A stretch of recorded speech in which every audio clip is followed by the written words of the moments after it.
एबे एबे एक बहुत बड़ खबर आसुची। विजयपुर पेट्रोल पंप निकटरे भयंकर दुर्घटना घटी।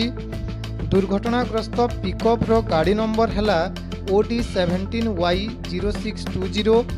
प्रत्यक्षदर्शी कहवा अनुजाई गाड़ीटी विजयपुर पेट्रोल पंप सामने थिबा एक गाड़ी सर्विसिंग सेंटर रे सर्विसिंग सारी बैक करुथला बेले अनियंत्रित हो पड़ता। यापर द्रुत गति रे जाइथिला पछकू। परवर्ती समय रे रास्ता पारी होई आर पटरे थिबा पेट्रोल पंप एवं पान दुकान निकटकू पहुंची जाइथिला।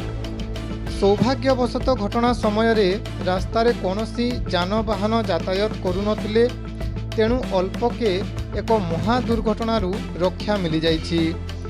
मिलिथिबा सूचना अनुजाई एही घटना रे केही आहत बा हताहत होई नाहंती। तथापि मध्य गाड़ी चालक वर्तमान फेरार हो जाइथिबा सूचना मिली।